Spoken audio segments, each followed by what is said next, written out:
Bonsoir tout le monde. Je m'appelle Benoît Crevier. Je suis pharmacien au CIS de la Montérégie-Centre, précisément à l'hôpital Charlemagne où je pratique l'urgence et les soins intensifs, mais aussi je suis administrateur de l'Association des pharmaciens en établissement de santé du Québec, ce qu'on appelle l'APES.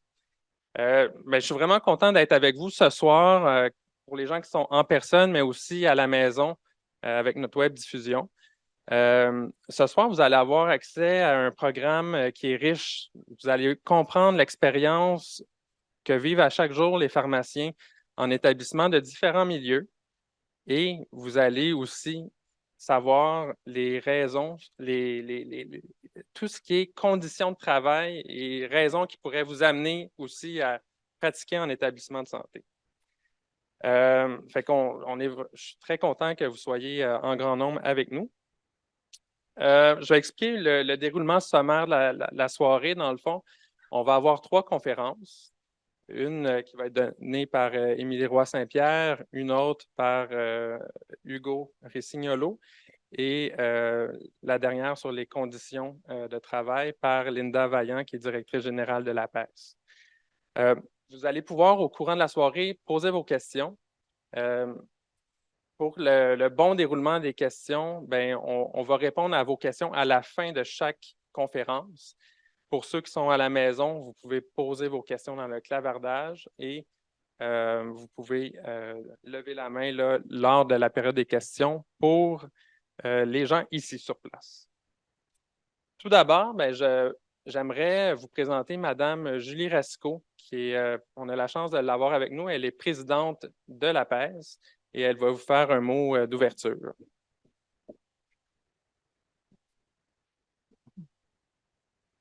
Donc, bonsoir tout le monde. Je suis Julie Rasco. Je suis présidente de l'Association des pharmaciens et des établissements de santé du Québec. Mais je suis aussi pharmacienne en établissement de santé depuis 2001, donc il y a quelques années. J'ai eu un cheminement où j'ai touché à beaucoup de choses. J'ai fait énormément de cliniques. J'ai enseigné beaucoup à la faculté de pharmacie de l'Université Laval où j'ai fait mes études.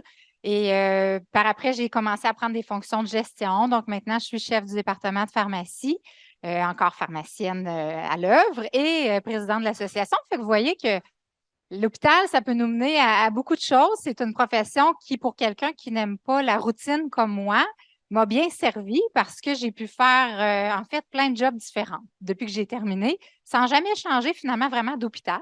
Parce qu'en étant dans un centre universitaire, on est affilié avec l'université, donc ça va de soi aussi qu'on enseigne. Donc, ça m'a permis de faire une foule de choses. Fait que je peux vous dire personnellement que j'ai jamais, jamais regretté mon choix. C'est une profession où on a une foule de possibilités, puis on travaille avec un paquet d'autres professionnels. Fait que, tu sais, l'interdisciplinarité est toujours là. Je ne pensais pas ça pour quelqu'un qui n'aime pas la routine, mais le lien qu'on crée avec les médecins spécialistes avec qui on travaille, les infirmières, c'est ultra précieux. Tu sais, il y a une entraide qui se développe, il y a une crédibilité qui est là. Il n'y a rien à prouver. En fait, on travaille ensemble, ça fait des années, on se connaît. Il y a une collégialité qui est là, qui est installée. De rentrer à l'hôpital, puis connaître les gens, dire bonjour, se connaître, s'entraider. J'ai des questions. Mon enfant, il y a telle affaire. Qu'est-ce que tu en penses, Julie? À l'inverse, ce médecin-là va m'aider pour quelqu'un de ma famille qui a un problème ou il y a vraiment une entraide qui s'installe. Fait que c'est des rapports très riches qu'on entretient aussi. Je m'arrête ici parce que je suis passionnée par ma pratique en établissement. Je pourrais en parler des heures. Fait qu'il faut que moi-même, je me régule, que je m'arrête. C'est pas moi qui fais les conférences ce soir, mais je vais être disponible après si vous voulez jaser avec moi, avec nous. On est plusieurs à être ici. On va se rendre disponible pour vous. Donc, on avait le doyen qui était avec nous, là, Simon Dedonus, qui est doyen de la faculté de pharmacie de l'Université de Montréal. Pascal Meunier, qui est responsable de la gestion des stages, co-responsable du programme de maîtrise en pharmacothérapie avancée. On a Marie-France Beauchesne aussi qui est ici avec nous. Aussi responsable du programme, co-responsable du programme de pharmacothérapie avancée. Pas sur ma feuille, mais c'est utile de bien connaître les gens. Julie Méthode, qui est doyenne de la faculté de pharmacie de l'Université Laval. Karine Cloutier, qui est directrice du programme de maîtrise à l'Université Laval. Et on a Julie Fortier également de l'Université Laval. Et Linda Vaillant, qui est ici, qui est directrice générale de notre association, qui va vous entretenir un petit peu plus tard. Donc, on accueille ce soir les étudiants. Nous sommes à Montréal, donc des étudiants sur place qui sont de l'Université de Montréal. À distance, on a sûrement des gens de l'Université de Montréal, mais les gens aussi de Québec, à l'Université Laval. Et la semaine prochaine, on continue le colloque avec d'autres sujets à partir de Québec, sur place à Québec, et les gens de Montréal ou d'autres pourront à distance assister à la deuxième partie du colloque. Donc, on se promène Québec-Montréal pour faire ce colloque-là, pour vous voir sur place, chacun votre tour dans les facultés.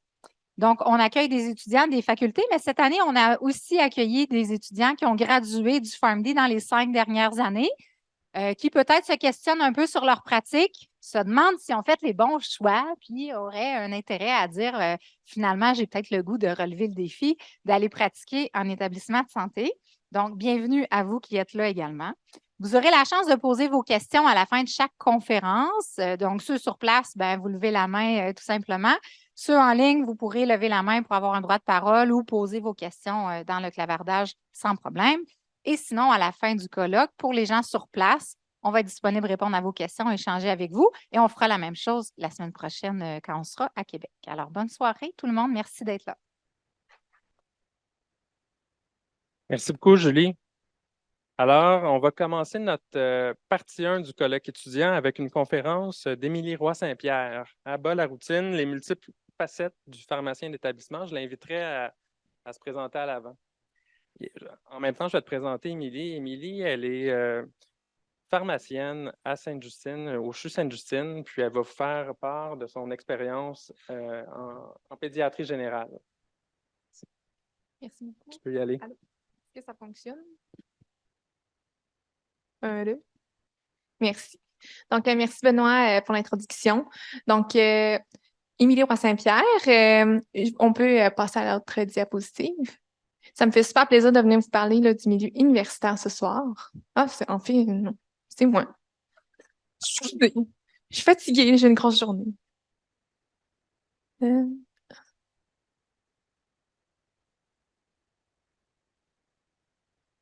Change pas.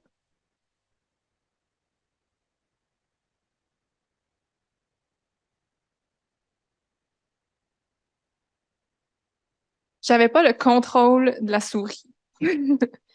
Donc, juste vous dire un peu mon parcours dans les dernières années. Donc, j'ai fait le programme de sciences de la nature à l'Apocatière pendant 2 ans. Pour ça, j'ai déménagé à Montréal pour les études. Je suis venue faire... en fait, j'ai pas commencé tout de suite là, en pharmacie. Je savais pas trop qu'est-ce que je voulais faire. J'avais eu des bonnes notes à l'école pour m'ouvrir le plus de portes possible, comme nos parents nous disent. Donc, je me suis cherchée un peu. J'ai fait un peu de chimie, j'ai voyagé. Finalement, je suis rentrée en pharmacie en 2017. J'ai complété le PharmD ici et j'ai enchaîné tout de suite avec la maîtrise en pharmacothérapie avancée en 2021-2022. Donc, je suis toute fraîche sortie du four là, de la maîtrise et je l'ai faite avec le centre universitaire le CHUM pour ma résidence. Finalement, je travaille depuis 6 mois environ là, au CHU Sainte-Justine en médecine générale. Est-ce que c'est moi qui change ou c'est vous? C'est moi. Donc, la question centrale, c'est, bon, pourquoi faire aller vers la pharmacie d'établissement en milieu universitaire? J'ai essayé de ressortir là, des grands thèmes. Il y en a certains qui se recoupent aussi avec le milieu régional, donc c'est un peu plus général sur la pharmacie d'établissement. Donc, je pense que Julie en a parlé un peu tantôt. Là, c'est tellement merveilleux d'être au cœur d'une équipe traitante. Il y a tellement d'interdisciplinarité, comme elle disait. Je vais vous montrer justement dans les prochaines diapositives les liens vraiment particuliers qu'on a avec les médecins, les infirmières, même les physiothérapeutes, les ergothérapeutes, les nutritionnistes. C'est tellement le fun, on apprend beaucoup, beaucoup juste pour notre culture personnelle. Milieu universitaire peut parfois sonner aussi comme un centre plus spécialisé. Donc, Sainte-Justine, c'est un centre à mission tertiaire quaternaire. Donc, évidemment, il y a des cas complexes un peu partout au Québec, mais on a beaucoup de cas très uniques là, dans des centres aussi spécialisés. Donc, c'est très stimulant intellectuellement. On navigue dans des zones grises, donc de choses qui n'ont jamais été faites nécessairement. Donc, c'est super le fun là, d'avoir des cas cliniques uniques comme ça. On disait tantôt aussi, on a une mission d'enseignement et de recherche. Donc, avec l'enseignement, justement, on est proche de l'université. On peut venir continuer à partager notre savoir dans des cours, mais aussi juste à travers tous les étudiants qu'on reçoit dans les stages. Ça me permet au quotidien là, de transmettre ma passion puis les connaissances là, à des étudiants. Il y en a peut-être même que j'ai déjà eu en stage ou que je vais avoir éventuellement. Sinon, côté recherche, ça fait partie justement des mandats des centres universitaires d'être des pionniers là, pour l'avancement des connaissances. Et finalement, il y a beaucoup d'avantages sociaux pour travailler en établissement. Justement, on va avoir une présentation tantôt sur notamment le côté le financier. Mais je trouve que les vacances, les fériés, les congés sabbatiques, nordiques, juste la retraite aussi, c'est super agréable là, comme milieu pour aussi réconcilier le travail et la famille. Donc, je voulais juste vous donner un exemple un peu d'un horaire de travail là, que j'aurais actuellement. Donc, ça se divise entre la clinique et les autres activités comme la validation d'ordonnances, qui est une bonne partie de nos tâches également. Donc, je vais vous donner un exemple. Par exemple, je fais 3 semaines à l'unité de soins. Moi, je suis en médecine générale, en pédiatrie générale. Donc, je passe, par exemple, 3 semaines là. Ensuite, on alterne avec, là, actuellement, je suis à la distribution, donc je vais aller des ordonnances pendant quelques semaines. C'est là qu'on peut rentrer d'autres projets aussi, des sessions d'enseignement, etc. Et sinon, il y a une alternance un peu qui se crée. Donc, c'est vraiment pas redondant. Ça peut se ressembler, mais chaque journée est différente. Donc, c'est vraiment agréable pour ça. Puis sinon, s'il y en a qui se questionnent, justement, je fais combien de soirs, combien de fins de semaine, c'est vraiment ma présentation est beaucoup le reflet de mes expériences personnelles. Je sais pas nécessairement c'est quoi dans les autres centres, mais chez nous, on fait environ 1 à 3 semaines de soins par année. Puis ça inclut la garde pharmaceutique. Donc la garde, on commence à 15h30, on finit à 23h30 et on retourne dormir chez nous avec notre pagette, puis on dort et on est sur appel. Fait que c'est ça la garde pharmaceutique. Puis on se fait appeler. On se fait pas tout le temps appeler, mais s'il faut, on répond sur la question ou on se déplace. Sinon, pour les fins de semaine, c'est environ une fin de semaine sur 8 que j'ai compté en moyenne. Mais c'est très variable aussi encore de centre ensemble, combien il y a de pharmaciens. Et moi, cet été, j'ai fait une fin de semaine sur 13. Donc, c'est vraiment, c'est très variable. Si je zoome un petit peu plus, parce que peut-être c'est pas concret pour tout le monde, c'est quoi une journée en clinique.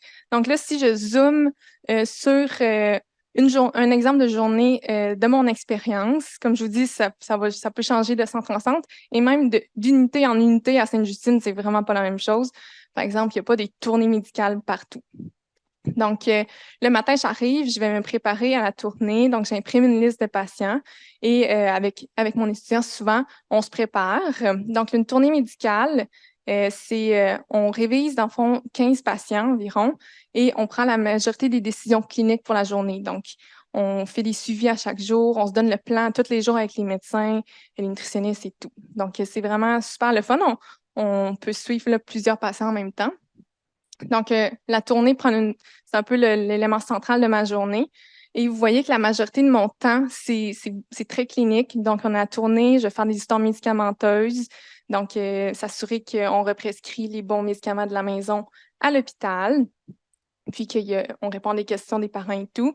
Et on écrit les notes d'admission parce que comme un peu partout, c'est important de documenter le rôle du pharmacien, ce qu'on fait. Puis, comme on a beaucoup de stagiaires, il y a une bonne partie de mon temps qui est consacré à de l'enseignement, à la révision de cas, des notes cliniques et tous des étudiants. Et sinon, de façon constante, on est tout le temps là pour répondre aux questions des médecins. Donc, les médecins, là, ils se mettent à avoir notre numéro de téléphone, ils n'arrêtent pas de nous texter puis nous poser des questions. Fait qu'ils aiment vraiment ça. Mais tu sais, là, je fais des blagues, mais on est vraiment tout le temps disponible pour des questions. Donc, ça ponctue parfois nos journées là, de questions surprises. Concernant les liens avec l'équipe médicale, on en a parlé un peu tantôt, là, mais il y a eu beaucoup d'interdisciplinarité. C'est vraiment très collégial comme ambiance. Donc, on est vraiment des alliés, les pharmaciens, aux équipes traitantes. Puis, sur l'étage, on veut vraiment optimiser les traitements. Donc, c'est vraiment stimulant de se dire, ils nous demandent, qu'est-ce qu'on devrait donner comme choix de traitement à la place de telle affaire. Donc, on est rendu dans les 2, 3e lignes parfois. Donc, c'est super stimulant. Sinon, côté soins infirmiers, On est vraiment proche aussi avec les infirmiers et les infirmières de nos étages. On les revoit tous les jours. Donc, ils peuvent nous poser plein de questions. Donc, je vous ai mis quelques exemples ici. Des fois, ils nous demandent, est-ce que je peux donner tel médicament avec le soluté qui coule en ce moment? Est-ce que c'est compatible? Ou des fois, ils nous demandent, est-ce que pour les horaires d'administration, là, on change complètement l'antibiotique? C'est quand je peux donner la prochaine dose, etc. Sinon, pour les modes d'administration, en pédiatrie, on a beaucoup l'enjeu de est-ce que l'enfant peut avaler les comprimés ou pas? Est-ce qu'on peut écraser, etc. Donc, on les aide beaucoup là, côté formulation. Puis, les problèmes logistiques. Donc, le pharmacien de l'étage est un peu l'intermédiaire entre la pharmacie centrale qui va valider les ordonnances et l'unité de soins cliniques. Donc, on travaille vraiment de main dans la main avec les soins infirmiers également. Pour les patients, donc on a des très bons liens aussi avec les patients. C'est sûr, c'est pas le même genre de suivi comme en communautaire qu'on peut suivre là, M. Tremblay là, des mois et des mois puis bien le connaître. On a un roulement quand même plus associé là, au fait qu'on ait des unités d'hospitalisation courtes. Donc, en pédiatrie, c'est ça que je vais rencontrer plus les parents. Versus un bébé de 2 mois, il va pas me dire qu'est-ce qu'il faut comme médicament. Donc, voilà, je rencontre aussi les adolescents, là, et c'est là, à ce moment-là, que je leur demande qu'est-ce qu'ils prennent à la maison. Des fois, on explore aussi le côté plus allergie, intolérance, si c'est pas clarifié dans le dossier. Les modes d'administration, justement, est-ce qu'il y en a des enfants de 16 ans qui prennent encore juste des médicaments liquides, donc on va les questionner sur ça et on répond aux inquiétudes là, des parents, des patients. Donc, puis au niveau du congé d'hôpital, on veut s'assurer souvent de faire une belle transition douce vers le communautaire. Je vais vous donner juste un petit mot sur la distribution parce que c'est quand même un élément essentiel de notre travail à l'hôpital. Donc, là, dans des termes plus précis, c'est vraiment la validation des ordonnances. On est en mode sécurité parce qu'on ne sait pas tout le temps c'est quoi l'indication de nos traitements. Donc, s'assurer est-ce que c'est une dose standard ou du moins sécuritaire dans les risques-bénéfices. Chez nous, on a environ 60% des prescriptions qui sont électroniques. Et qu'est-ce qui est le fun dans un centre? Par exemple, là, je vous donne beaucoup des exemples de mon centre, vu que c'est mon expérience, mais on a des formulations, par exemple, pour répondre aux particularités pédiatriques. Donc, on a un extrêmement gros volume de seringues orales. Donc, on va vérifier les volumes. Donc, ça fait partie aussi de notre travail le quotidien, de un peu plus de contenu, de vérifier que c'est des bons volumes. Mais qu'est-ce qui est le fun avec la distribution, c'est qu'on a un horaire un peu plus variable qu'en clinique. On est vraiment 2 jours, du lundi au vendredi. Là, on peut faire des soirs, on peut faire des fins de semaine. On a les gardes qui sont associés à ça. Donc, c'est le fun d'avoir un horaire plus variable à travers les mois. Sinon, on a un bon degré d'informatisation, un peu comme partout, là, on n'a pas le choix, mais on a un prescripteur électronique. C'est super agréable pour voir toutes les prescriptions là, d'un coup d'œil sur une page web. Et c'est super agréable aussi de prescrire, de voir les doses administrées via la FADM, la feuille d'administration des médicaments. Et les notes cliniques, on peut les faire là, toutes par écrit. Donc, c'est super le fun pour réviser les notes des stagiaires. Si on fait des modifications et tout, on n'est pas obligé de tout raturer puis de déplacer des gros blocs là, de texte. On peut juste l'imprimer à la toute fin. Donc, je vais juste faire un petit clin d'œil aussi au fait que c'est important d'avoir des pharmaciens en informatique clinique. C'est un rôle qui va se développer beaucoup là, dans les prochaines années. Ça permet justement d'allier les connaissances cliniques d'un pharmacien avec des compétences de gestion des systèmes informatiques, s'assurer, par exemple, s'il y a un médicament en rupture de stock, comment on fait l'algorithme dans le logiciel pour bien donner les conduites à tenir de substitution, par exemple. Donc, c'est super intéressant comme nouveau rôle du pharmacien. Puis, vous avez peut-être vu passer dans les nouvelles là, qu'il risque d'avoir il va avoir un dossier santé numérique pan-québécois dans les prochaines années / dizaines d'années, mais ça va s'en venir, donc il faut l'accueillir. Sinon, côté enseignement, je vous ai mis juste un peu quelques catégories de stagiaires là, qu'on reçoit, mais on reçoit beaucoup de stagiaires à l'hôpital. Donc, c'est super le fun. Les stages, ça nous permet toujours de rester à jour. Peut-être que je suis encore jeune, je viens juste de sortir de l'école, mais je pense que au fil des années, je pense qu'avoir des stagiaires, ça permet vraiment de se garder à jour, faire un échange de connaissances. Si j'ai juste seulement une photo là, de l'unité de recherche en pratique pharmaceutique à Sainte-Justine, avec dans le dernier rapport que j'ai regardé là, de 2020-2022, on avait 5700 jours de présence étudiant. Et sinon, on avait plus d'une centaine de projets de recherche, dont le 5e qui est en oncologie, et plusieurs publications scientifiques. Donc, la mission de recherche, ça contribue aussi à la mobilisation des connaissances vers les publics cibles et tout. Donc, je vais juste faire un clin d'œil également. Pourquoi aller faire la maîtrise en pharmacothérapie avancée? Donc, c'est un programme seulement de 16 mois, comme peut-être vous savez déjà. Ça passe très, très vite. C'est une session d'automne intensive. Puis après ça, c'est 12 beaux mois de stage qui vous permettent de vous exposer à tellement de situations cliniques. Ma courbe d'apprentissage cette année-là a été très à pic. Donc, c'était super le fun. On apprend justement ici à l'Université de Montréal beaucoup à construire un protocole de recherche et tout. Donc, c'est super intéressant de l'essayer, de voir c'est quoi vraiment mener un projet de recherche de zéro. Puis, qu'est-ce que je trouve important avec la maîtrise, c'est que ça nous amène vraiment vers un mûrissement du jugement clinique. J'ai gagné vraiment une confiance personnelle et professionnelle pour naviguer dans des zones grises.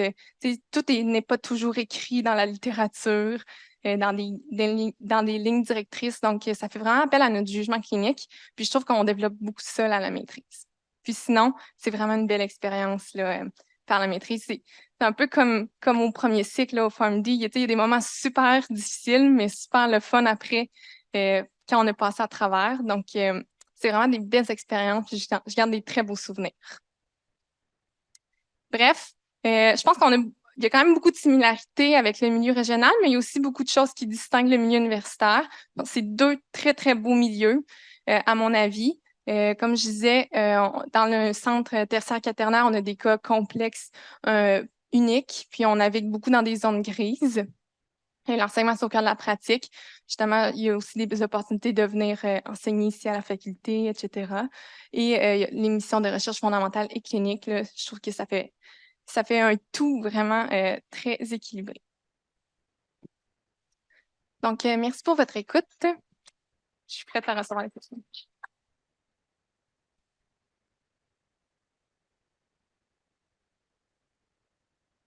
Merci beaucoup, Émilie. Là, tu nous as vraiment fait voir c'était quoi l'expérience d'un pharmacien en établissement, milieu universitaire, puis on voit que c'est quelqu'un d'incontournable pour les équipes traitantes.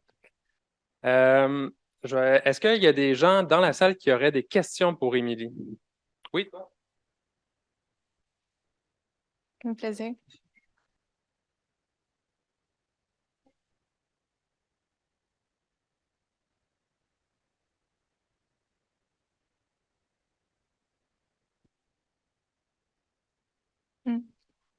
C'est une très bonne question. C'est possible de répéter la question pour les gens à distance. C'est bon, donc on me demande, j'ai fait ma résidence au CHUM, un hôpital adulte, et j'ai fait le saut vers la pédiatrie. Comment je me suis sentie à travers tout ce processus-là? Donc, c'est une très bonne question. Je me suis quand même questionnée également, mais finalement, c'était vraiment pas si pire que ça. Ça s'est très bien fait. Tout d'abord, je pense que la maîtrise, que ce soit à Québec, à Montréal, c'est vraiment une méthode de travail qu'on nous apprend. C'est une méthode systématique pour ne rien manquer. Donc, ça reste que j'ai fait ma résidence en pédiatrie, que j'ai faite en adulte dans un XY centre. Je crois qu'on sort toutes d'excellents pharmaciens avec une méthode. Ensuite de cela, pendant mon année de résidence, j'ai pu venir faire un stage à Sainte-Justine. Donc, déjà, ça m'a un peu montré le milieu. Et troisièmement, quand je suis arrivée à Sainte-Justine, mon intégration s'est faite comme sur des roulettes. Un peu partout, il y a beaucoup d'entraide. Donc, je me suis fait beaucoup, beaucoup aider. Tu sais, les gens, t'en vois pas, là, toute seule, là, à l'étage, là. Il y a beaucoup d'entraide, là, entre nous, juste entre pharmaciens. Donc, je me suis pas sentie laissée au dépourvu. Puis, au final, un peu comme dans tout, on apprend en faisant. Donc, en étant beaucoup à l'étage. Là, j'ai extrêmement appris là, les premiers temps. Puis je suis encore dans cette phase-là. Tu sais, ça fait juste 6 mois que je travaille là, mais je suis encore là, en train d'apprendre beaucoup. Mais ça se fait très bien, vu que c'est la méthode de travail. Est-ce que ça répond à ta question? Parfait. On avait une deuxième question dans la salle. Oui.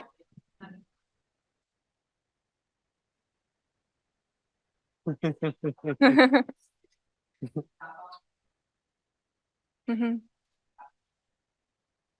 Une bonne question. Donc, on me demande, je commence ma journée à 8 heures le matin, à quelle heure je termine? Donc, c'est vraiment très variable de secteur en secteur. Pour ma part, je fais des journées en fait, on est obligé de faire 8 heures de travail, hors travailler. Donc, je fais tout le temps au moins 8 heures. Ça se peut que ça dépasse le soir si j'ai une admission très complexe en fin de journée. Je veux quand même être là pour l'équipe pour m'assurer que tout est correct. Mais c'est très, très variable selon même les secteurs. Je sais que mon secteur, la pédiatrie générale, on réussit généralement à finir vers 4h30, max 5 heures. Mais il y a d'autres secteurs un peu plus exigeants ou que c'est juste la logistique de la journée qui fait que tout est décalé, ils finissent plus tard. Mais je pense que ça, c'est propre à chacun, comment on gère nos journées, là. Mais n'inquiète pas, je suis pas là à 9h le soir encore, là.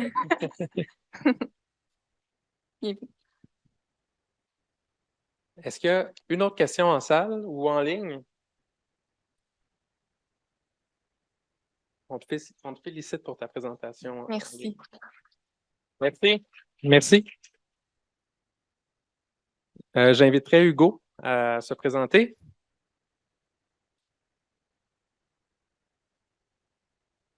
Je vais présenter Hugo. Dans le fond, Hugo Rissignolo est pharmacien. Je l'ai déjà eu comme stagiaire jadis. Il travaille sur la Côte-Nord, donc il travaille au CIS de la Côte-Nord. Et c'est vraiment intéressant ce qu'il va vous présenter dans quelques secondes. Je te laisse la parole.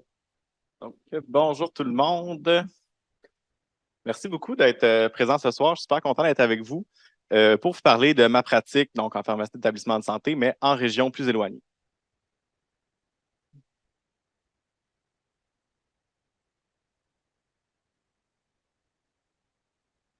Donc, ici, vous avez les objectifs de la présentation. Je vais commencer rapidement avec mon parcours. Donc, j'ai commencé un emploi en pharmacie même avant de commencer le PharmD. Fait que quand j'étais au Cégep en 2014-2015, j'ai travaillé en pharmacie communautaire. J'ai vraiment aimé cet emploi-là. C'est ça qui m'a permis de me confirmer que je voulais être pharmacien. Puis à ce moment-là, je pensais vraiment être pharmacien communautaire. Je me voyais dans ce rôle-là. C'est ça que je pensais faire. Donc, j'ai été admis au PharmD en 2015. Donc, j'ai fait mon PharmD ici même à Montréal de 2015 à 2019. Puis, dès le début de mon PharmD, j'ai eu l'occasion d'avoir un emploi étudiant en établissement de santé par une opportunité. Puis, je me suis dit, pourquoi pas? Je ne connais pas trop la pratique du pharmacien en établissement de santé. Ça va me permettre de la découvrir. Puis, c'est vraiment un emploi que j'ai aimé. Donc, j'ai commencé un peu au début, vraiment dans la pharmacie, comprendre c'est quoi le circuit du médicament, comment ça se passe, la distribution des médicaments dans un hôpital. Ensuite, j'ai pu questionner des patients, aller voir des patients sur les unités, surtout assister le pharmacien, donc d'être avec le pharmacien sur les étages, donc de l'assister dans son travail. Puis c'est vraiment ça qui m'a permis de voir que finalement, je m'étais trompé, que je voulais travailler en établissement de santé, donc que j'allais poursuivre mes études à la maîtrise en pharmacothérapie avancée. C'est ce que j'ai fait, donc, suite après mon PharmD en 2019, donc 2019-2020, j'ai fait ma maîtrise, puis ma résidence au CIS de Laval, à la Cité de la Santé. Puis, dès la fin de ma maîtrise, je suis déménagé à Bécomo sur la Côte-Nord, où je travaille depuis bientôt 3 ans comme pharmacien. Donc, premièrement, je l'ai un peu abordé. Qu'est-ce qui m'a fait choisir la pratique en établissement de santé? Bien, premièrement, je trouvais que les cas cliniques étaient plus intéressants, donc une pratique plus stimulante. Donc, on est exposé à des patients qui ne vont pas bien, qui ont un problème de santé décompensé, une condition aiguë qu'il faut traiter la grande majorité du temps avec des médicaments. Donc, beaucoup d'ajustements à faire dans la pharmacothérapie des patients. Donc, je trouvais que c'était un bel endroit pour pratiquer, donc pour appliquer ces changements-là. Donc, une belle opportunité à saisir. Donc, un beau rôle du pharmacien à cet endroit-là. Donc, je trouvais que justement, c'est une pratique qui répondait un peu à ma curiosité, à ma soif d'apprendre comme ça, donc de pouvoir participer à ces soins complexes-là. Comme on l'a dit, je vais être le troisième à le dire, là, donc travailler en étroite collaboration avec les autres professionnels de la santé. Donc, contrairement un peu au pharmacien communautaire qui va travailler avec les autres professionnels plus à distance, mais en établissement de santé, on est vraiment physiquement sur place avec les autres professionnels. On a accès à leur évaluation. Donc, chaque professionnel amène son expertise pour qu'ensemble, on détermine le meilleur plan de traitement pour les patients. Donc, de pouvoir apporter mon expertise, mon expérience à cette équipe-là, c'est quelque chose que j'appréciais beaucoup, puis que j'apprécie encore d'ailleurs. Puis aussi un peu donc par ce principe-là, d'avoir accès à l'ensemble de l'information. Vous l'avez peut-être vu en pharmacie communautaire, souvent on est un peu donc on n'a pas accès au dossier complet, à l'ensemble des examens qui ont été faits et tout. Donc en établissement de santé, on peut se baser sur tous ces examens-là, toutes les prises de sang, on peut demander des prises de sang, on les a la journée même. Donc on peut vraiment mieux pouvoir mettre en application ce qu'on apprend à l'université en ayant accès à l'ensemble du dossier du patient. Donc, maintenant que ça s'est dit, pourquoi la Côte-Nord, une région où j'avais aucune famille, aucune connaissance? C'est une région que j'aimais beaucoup visiter avec ma conjointe. Donc, depuis plusieurs années, pratiquement à chaque été, on se rendait dans la région de Tadoussac. Est-ce qu'il y en a qui connaissent ce coin-là? Ouais. C'est beau, hein? Ouais. Donc, c'est ça. On se rendait là. On allait en camping, donc au Bergeron, plus précisément. Donc, s'asseoir au bord de l'eau, voir les baleines passer, aller faire de la randonnée, faire du kayak. Puis, on se sentait vraiment bien là. On aimait l'endroit, on se sentait bien en vacances là, on aimait y retourner. Puis, on s'est dit, ben, pourquoi ça serait pas là qu'on habite? Pourquoi on déménagerait pas dans ce lieu-là où on se sent bien en vacances, où on se sent reposé, où on décroche? Pourquoi ça pourrait pas être ça, notre quotidien? On s'est posé cette question-là, puis on a un peu réalisé la chance qu'on avait. Donc, nous, comme pharmaciens, on a cette chance-là, puis aussi d'autres professionnels professionnels de la santé ou d'autres professions ont. Donc, pour l'histoire, ma conjointe est enseignante. On a cette liberté-là de choisir où on veut vivre. Donc, on n'est pas limité à travailler nécessairement dans les grands centres, travailler en région éloignée. On peut se permettre de choisir. Donc, même si on vient de la ville, on n'est pas limité à rester en ville. On peut s'en aller pratiquement travailler où on veut parce qu'il y a des emplois vraiment partout. Je prends un exemple, j'ai une sœur qui qui est analyste financière. Elle n'aura pas le choix de travailler dans une tour à bureau, centre-ville, pratiquement toute sa vie. Ou quelqu'un qui travaille dans les mines n'aura pas vraiment le choix de travailler dans une région éloignée, dans le Grand Nord, toute sa vie. Mais nous, on a cette liberté-là de choisir. Donc, c'est important, premièrement, de s'en rendre compte, puis donc de se poser la question où est-ce qu'on veut vraiment vivre finalement. Donc, ce qui m'a amené sur la Côte-Nord, donc il y en a quelques-uns qui m'ont dit qu'ils connaissaient la région. Donc, la Côte-Nord, qui est la région en bleu foncé qu'on a là. Donc, un immense territoire qui s'étend sur 1300 km de côte, donc de Tadoussac qui est ici, jusqu'à Blanc-Sablon, même là, qui est 1300 km plus loin. Donc, un immense territoire qui est finalement le littoral nord du fleuve Saint-Laurent. Autour de 90 habitants sur la région, dont 18 000 habitants autochtones. Puis, on a 6 installations du département de pharmacie, donc 6 petites pharmacies réparties un peu partout sur ce territoire-là. Donc, Bécomo, la ville où j'habite, à peu près 5 heures de route de Québec, 8 heures de route de Montréal. Donc, quand même assez loin, mais ce n'est pas une distance qui est infranchissable. Je suis parti ce matin, je suis arrivé dans l'après-midi. Je me suis rendu dans la même journée.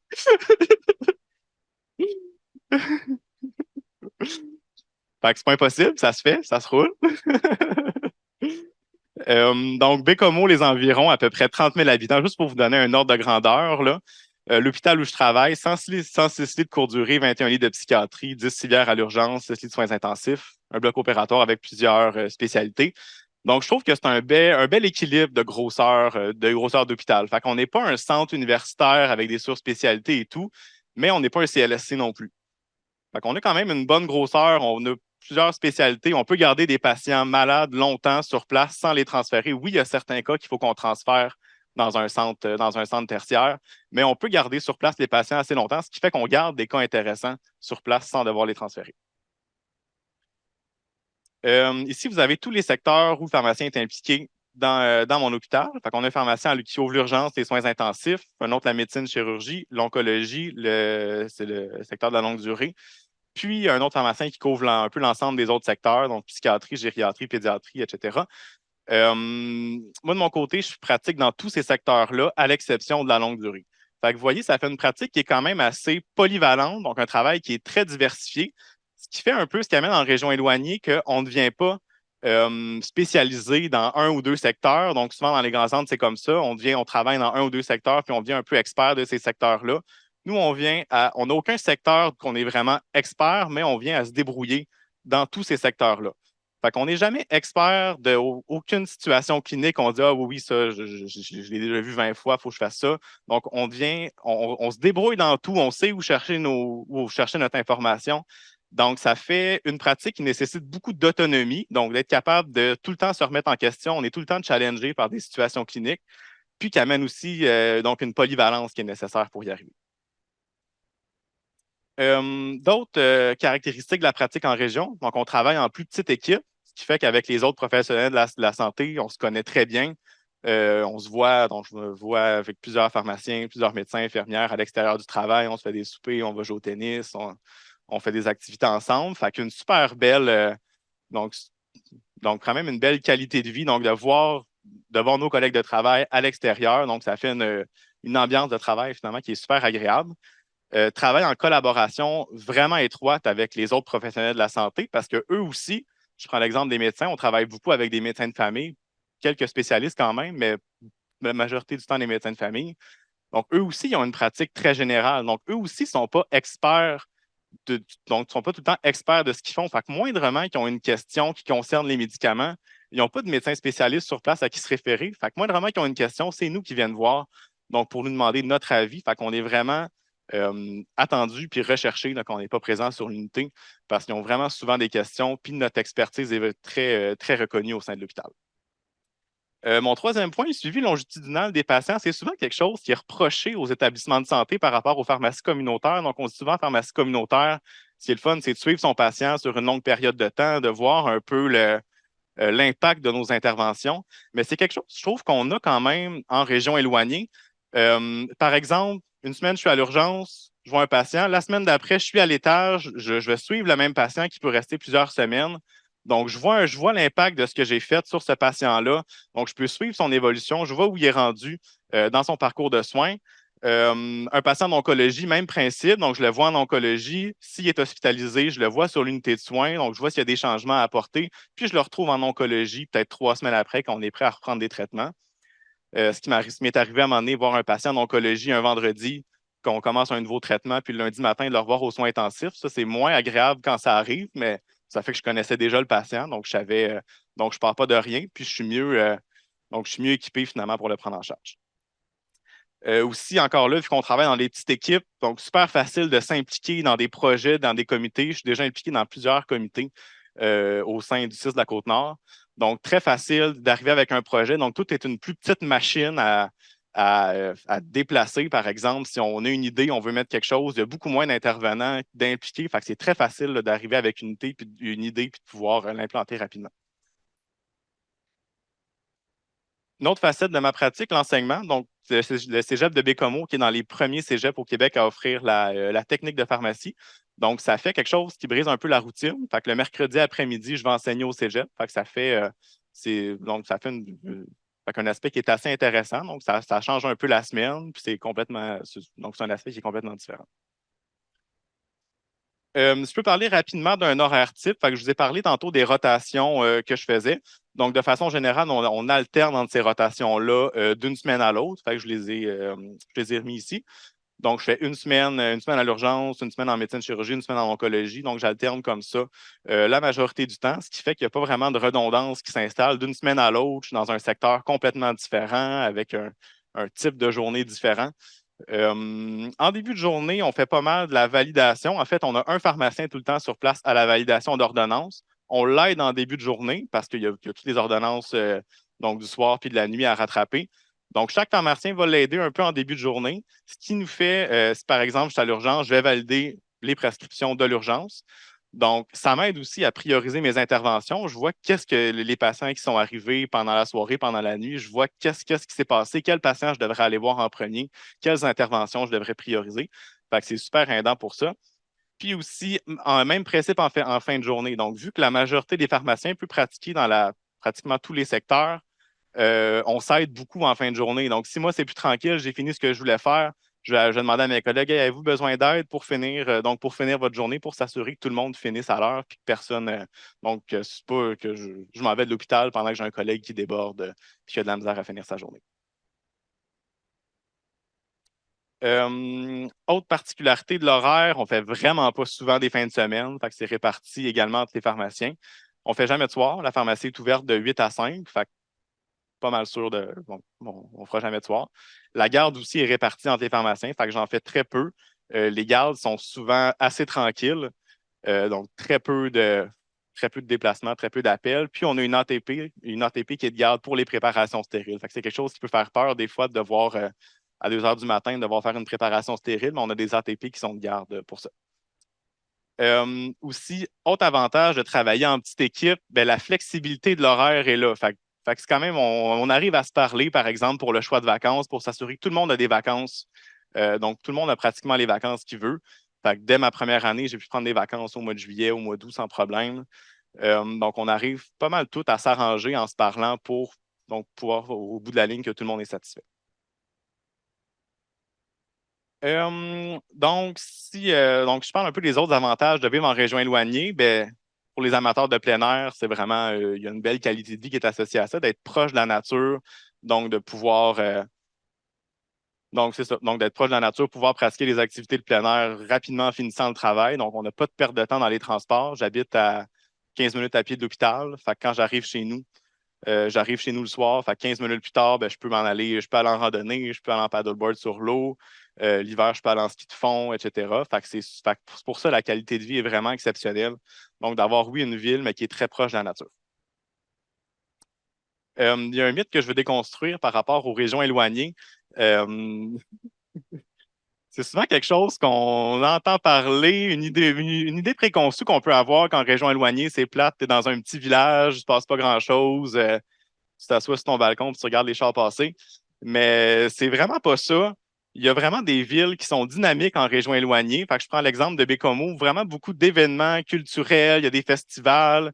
Donc oui, je disais 15 minutes après le travail, je peux être dans le bois, je peux être sur l'eau, mais aussi 15 minutes après le travail, je peux aller manger dans un bon resto, je peux aller voir un spectacle. C'est vraiment cet équilibre-là que je trouve le fun dans des villes qui ont quand même une certaine grosseur parce que oui, il y a des petits villages en région éloignée, mais il y a aussi des villes d'une bonne grosseur. Donc, où on a pratiquement accès à l'ensemble des services. Donc, on ne se sent pas vraiment loin. Tu sais, oui, on est loin physiquement de Québec ou de Montréal, mais en étant sur place, on a tout ce qu'on a de besoin. Donc, on ne se sent pas vraiment éloigné de nulle part. Ici, vous avez les avantages financiers. Je n'en parlerai pas trop parce que Linda va en parler juste après moi. Je vais juste parler des 2 points qui sont le plus haut. Fait que les maisons beaucoup, beaucoup plus faciles à acheter. Fait que moi, dès que je suis arrivé, j'ai pu acheter une maison très facilement, une belle maison au bord de l'eau. Fait que beaucoup, beaucoup plus facile à acheter que dans les grandes villes.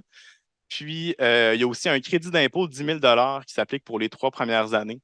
Donc, qui n'est pas régi par notre entente de travail, mais donc, quand on fait notre rapport d'impôt les 3 premières années, on a un total de 10 000 de plus dans nos poches, donc qui amène un avantage qui est quand même assez intéressant.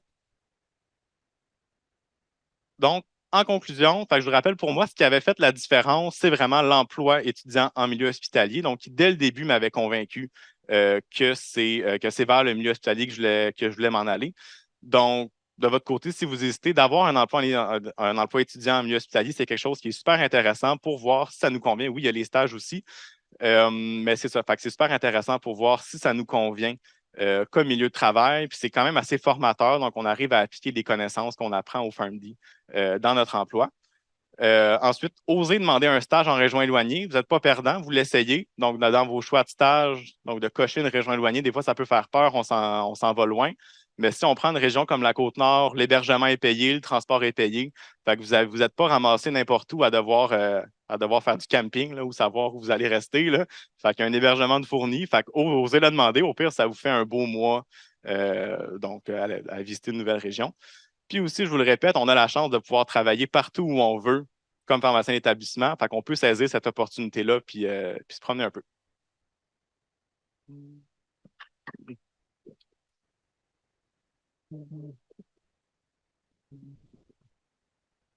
Ben, merci, Hugo. Tu es un excellent ambassadeur pour ta pratique, mais aussi pour ta région, je pense. C'était vraiment bien ta présentation. Merci. Avez-vous des questions? Oui.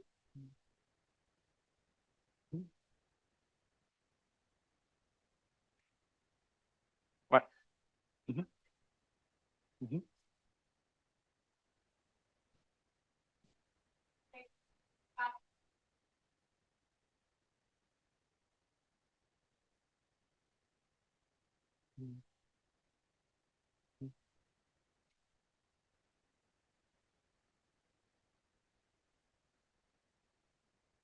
Ben, c'est sûr que ces secteurs-là, idéalement, ils seraient comblés. On a des postes ouverts. Fait que dans le fond, c'est des postes qui sont créés pour développer des nouveaux secteurs. Fait que c'est sûr, idéalement, il y aurait un pharmacien sur place. Mais on se débrouille.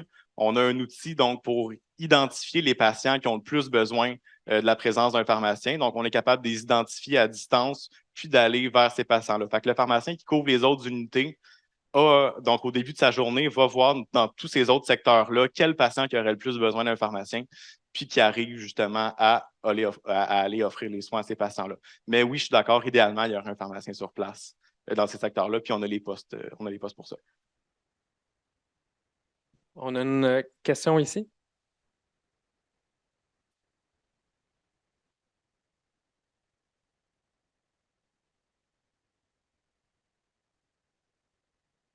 Je vais Ben, juste répéter la oui, question c'est pour vrai. les gens à distance. Est-ce que il y a un clash entre la transition dans le milieu de résidence, qui est habituellement un centre plus urbain, universitaire, versus quand on passe vers la région? Un peu, mais pas tant, parce que quand on fait la maîtrise, on fait plusieurs rotations. Fait qu'on est déjà un peu habitué de toucher à tous les secteurs. Fait que quand on arrive, c'est un peu ça. Aussi, on a moins à devenir expert de chaque secteur. Fait que la transition se fait mieux un peu de cette façon-là. Quand on arrive à la maîtrise, on est habitué donc d'apprendre facilement et tout. Fait que ça se fait quand même facilement d'arriver là. La place où ça va changer, c'est qu'il y a des enjeux en région éloignée auxquels on n'est pas exposé vraiment quand on fait notre maîtrise dans un centre universitaire. Fait que des enjeux surtout liés à l'éloignement. Fait que l'éloignement des installations. Exemple, moi, ça me touche moins, là, mais une tempête de neige, la route est fermée. Donc, ben, il y a eu un exemple en Mingani cet été, il y a eu un pont qui a été fermé pendant des semaines. Donc, l'approvisionnement en médicaments, qu'est-ce qu'on fait? Gérer les stocks. Fait que c'est ce genre d'enjeu-là qu'on gère moins pendant notre résidence, mais qu'on apprend un peu à gérer quand on arrive en région éloignée. On a une question à la maison.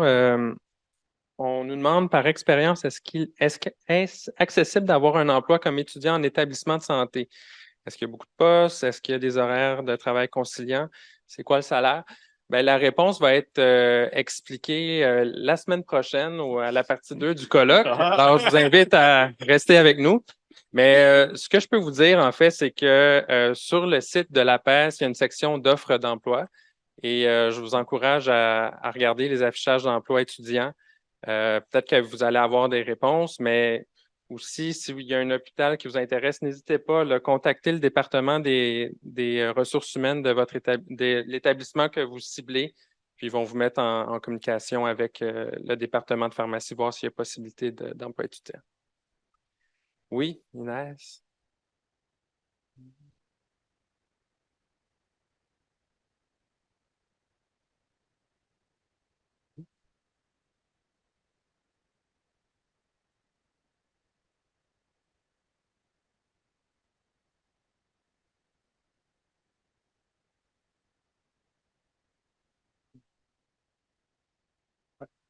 Très bonne question. En fait, la question, c'est vu que j'ai dit qu'il y avait beaucoup de patients autochtones. Donc, comment s'adapter à ça? Est-ce qu'on est assez formé pour répondre aux besoins particuliers de cette clientèle-là? Moi, je ne me souviens pas au PharmD vraiment que c'était abordé les enjeux spécifiques aux populations autochtones. Est-ce que ça l'est plus maintenant? OK. OK, c'est bon. Oui, il n'y en avait pas quand j'étais au PharmD. Fait que c'est sûr, c'est une population avec laquelle j'avais moins travaillé.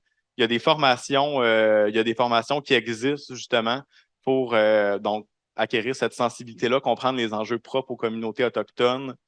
Des fois aussi la conception un peu de la santé, des soins de santé qui est un peu différente. Fait que super intéressant là, de se former à ce niveau-là. Ouais. On a d'autres Oui. questions? Ah oui. Question.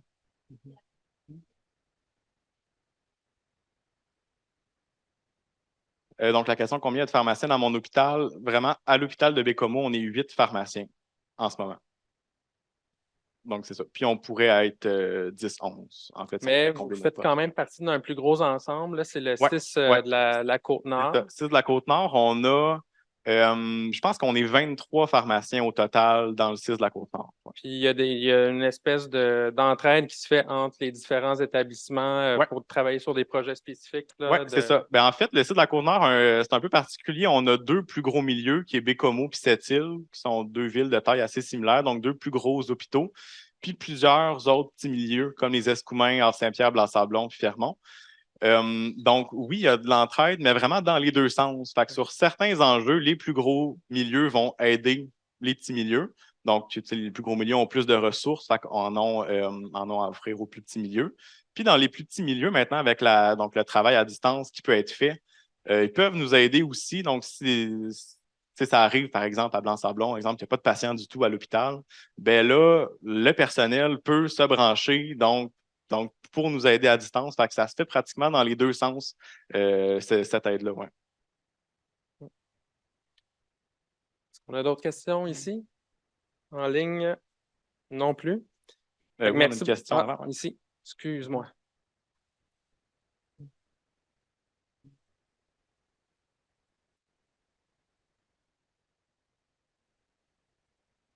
Mhm.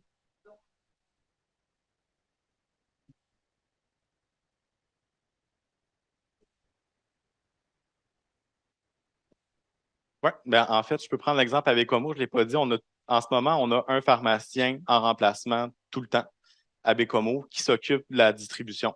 Fait que, dans la pharmacie, ce n'est pas un pharmacien local, c'est un pharmacien, donc un pharmacien dépanneur, finalement, qui viennent. C'est plusieurs pharmaciens qui viennent une semaine à la fois, qui viennent sur place. Fait que c'est une décision de notre chef de département de prioriser les soins pharmaceutiques, de les pharmaciens locaux, de les mettre sur les étages avec les patients, au lieu de couper un secteur clinique pour devoir mettre un pharmacien dans la pharmacie. Donc, on maintient tous les pharmaciens sur les unités de soins, puis on a un pharmacien remplaçant qui s'occupe de la validation d'ordonnance. Mais c'est ça. Fait que c'est quelque chose qui fonctionne là, mais donc, si tous nos postes sont comblés, il va y avoir un pharmacien local sur place. Puis on a des secteurs qui font, par exemple, je reviens sur Blanc-Sablon, qui fonctionnent entièrement avec des pharmaciens dépendants parce qu'il n'y a pas de pharmacien local qui est là sur place. On a une question sur Zoom. Est-ce que la maîtrise, c'est toi qui choisis dans quel secteur tu fais tes stages? La réponse est la semaine prochaine, partie 2. Mais en fait, il y a des rotations obligatoires, puis il y a des rotations au choix, puis on va tout vous expliquer ça la semaine prochaine, puis ça va être super intéressant. De retour après la pause. Pardon? De retour après la pause. De retour après la pause, oui, c'est ça. Merci. Merci. Je vais inviter Linda Vaillant, qui est directrice générale de l'APES, à venir nous faire part de la dernière présentation qui s'appelle « Travailler comme pharmacien d'établissement, est-ce que c'est payant? »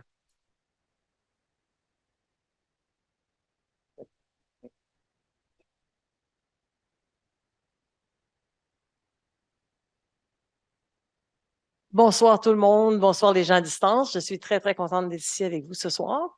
Peut-être juste pour faire du pouce sur ce que Julie, ma présidente, disait en ouverture, je suis pharmacienne d'établissement moi aussi, maintenant directrice générale à l'APES, mais juste pour dire à quel point on peut avoir une pratique variée. J'ai fait de la pratique en établissement dans différents secteurs critiques. J'ai fait beaucoup d'oncologie, j'ai fait de la néonate, j'ai fait des soins intensifs, j'ai fait de l'urgence. J'ai travaillé en officine jusqu'à il y a 2 ans, 3 ans, juste avant la pandémie. J'avais une pratique aussi en officine et j'ai été chef de département de pharmacie.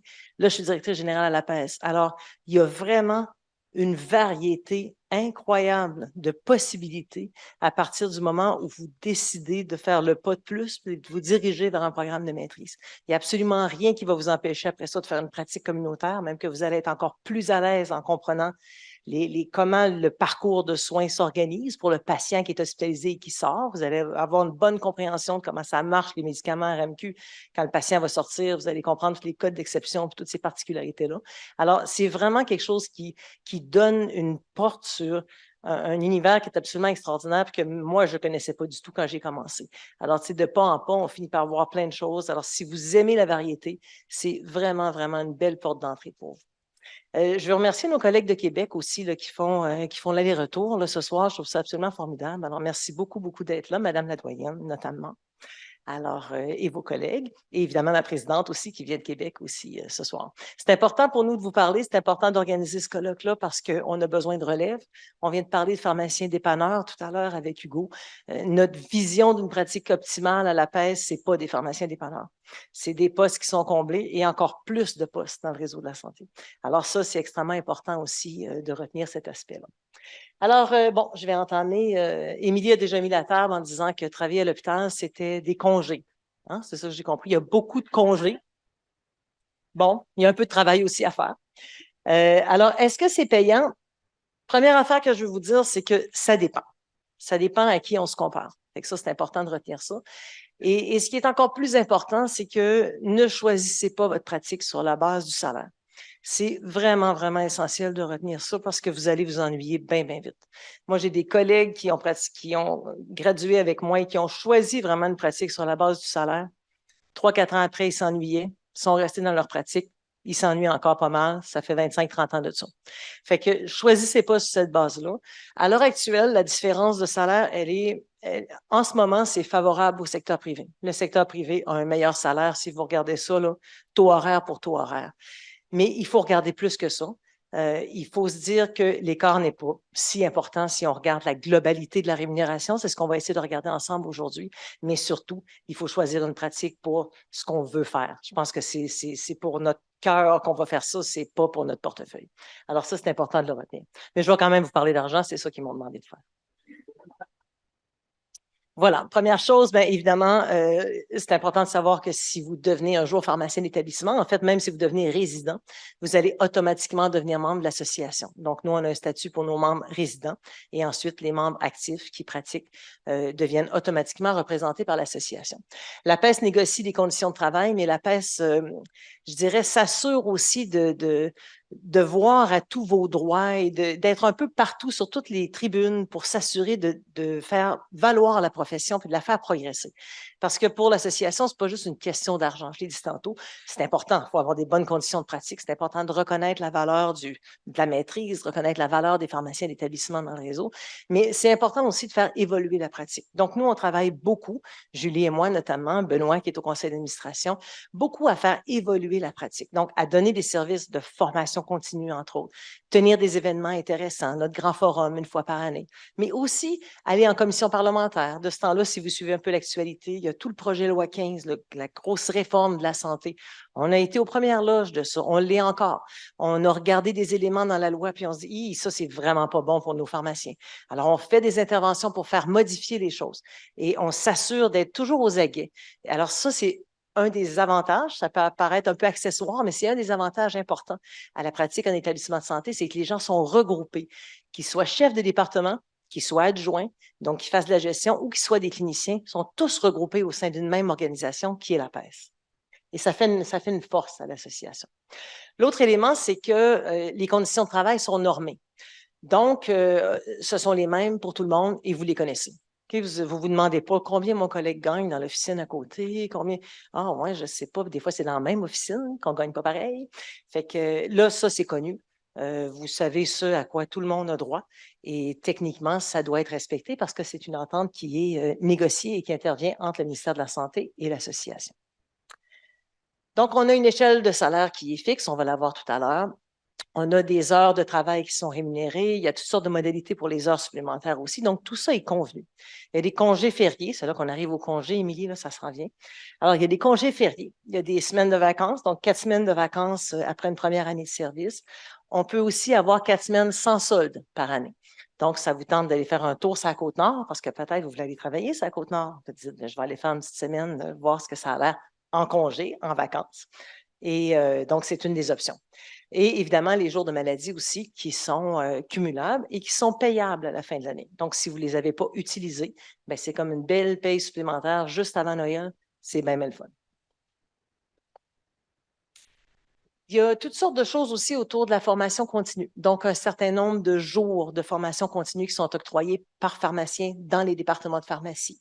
Il y a aussi, bien évidemment, on a beaucoup de femmes dans la profession de façon générale, mais je devrais plus dire ça parce qu'il y a beaucoup de congés parentaux qui sont pris par les hommes aussi maintenant, ce qui est vraiment formidable.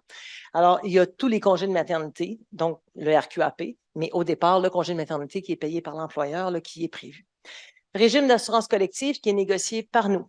Donc, c'est un régime, la plupart des gens dans le réseau de la santé sont regroupés, les syndicats sont regroupés, tous ensemble et négocient le contrat d'assurance. Nous, on négocie, on est preneurs au contrat pour nos membres. Donc, les membres peuvent nous écrire, nous dire « Hey, j'ai un problème avec telle affaire, comment ça se fait que, je ne sais pas, on est supposé avoir accès à tel type de couverture, on ne l'a pas, est-ce que j'ai parlé à un collègue qui a tel autre type de couverture? » Donc, année après année, on négocie le contrat et ça nous permet d'être autonomes là-dedans et surtout d'aller essayer de rencontrer le plus possible les besoins de nos membres. Et évidemment, le régime de retraite. Bon, là, vous allez me dire, on n'est pas mal loin de ça, la retraite, mais c'est quand même un élément qui est important. Le régime de retraite des employés du gouvernement, c'est le meilleur régime que vous puissiez imaginer parce que c'est un régime à prestations déterminées.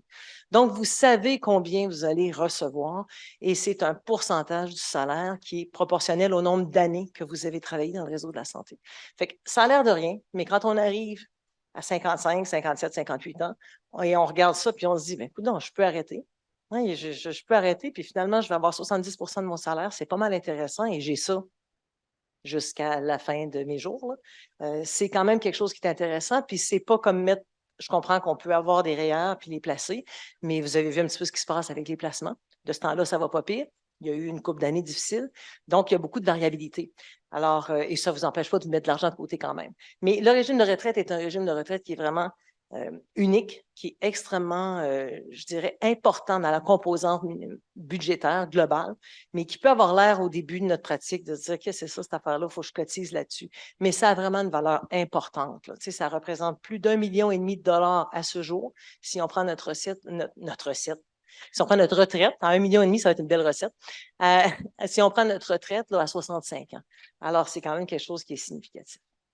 Je mentionne au passage, je l'ai mis en bas, juste vous dire, là, on parle beaucoup de la maîtrise ce soir, mais je pense que c'est important que vous sachiez aussi qu'on a milité beaucoup dans les dernières années pour avoir des pharmaciens auprès des personnes âgées, des personnes hébergées, notamment dans les CHSLD. Vous savez aussi qu'il y a ouverture, mais en fait, il y a bien du retard dans l'ouverture, mais les maisons des aînés qui sont à venir, certaines qui ouvrent et d'autres qui sont en retard. Il y a des postes qui ont été ajoutés dans ces milieux-là de pharmaciens spécifiquement parce qu'on a pu faire la démonstration du rôle essentiel du pharmacien dans tout ce qui est prise en charge des personnes hébergées, des personnes âgées, notamment au niveau de la déprescription. Donc, il y a vraiment un rôle stratégique pour le pharmacien dans ces milieux de soins.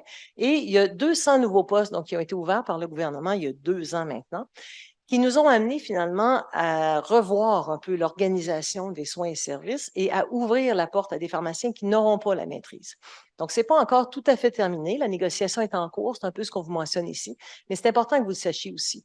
Autant on veut faire la promotion de la maîtrise, puis je la fais quand même parce que même des pharmaciens avec maîtrise, on a besoin d'eux aussi dans les milieux de longue durée. C'est extrêmement important de le dire, mais il va y avoir ouverture de poste pour des gens qui n'auront pas la maîtrise et qui voudront exercer donc strictement à ce moment-là dans le milieu CHSLD ou des maisons des aînés. Mais les négociations sont en cours, ce n'est pas encore terminé. Ça devrait se terminer cet automne. Bon, alors on l'a dit un petit peu plus tôt, évidemment, un des avantages avec tous les congés, toutes les conditions de travail, c'est quand même d'avoir du temps pour vivre, des vacances l'été et des congés. Donc, voici le salaire. On arrive un peu au cœur de l'affaire. Vous voyez que l'échelle est mentionnée au 1er avril 2022. Ce n'est pas parce que je me suis trompée d'année, c'est parce que l'entente est terminée. Et là, on va devoir reprendre la négociation pour la prochaine période. Donc, c'est un peu figé à ce niveau-là, mais lorsqu'on aura négocié, il va y avoir ajustement. C'est tout ce que vous entendez en ce moment pour tous les salariés de l'État là, qui ont commencé leur négociation. Donc, nous, à la PES, on n'a pas encore commencé, mais on est en train de se préparer pour commencer bientôt. Alors, vous voyez, il y a 9 échelons. Lorsque vous n'avez pas la maîtrise, donc prenons l'exemple que je disais tout à l'heure pour les CHSLD, vous entrez à l'échelon 1. Lorsque vous avez la maîtrise, vous entrez à l'échelon 3. Alors, le salaire annuel, je dis sans prime parce que je vais vous présenter les primes tout à l'heure parce qu'il y a plusieurs primes qui s'ajoutent là, au salaire. C'est la nouvelle façon pour le gouvernement de négocier et d'économiser parce que les primes ne sont pas calculées, par exemple, dans le régime de retraite, ne sont pas calculées dans le congé de maternité, dans les congés de maladie. Alors, c'est comme une économie pour le gouvernement. Donc, ils font ça avec tous les groupes.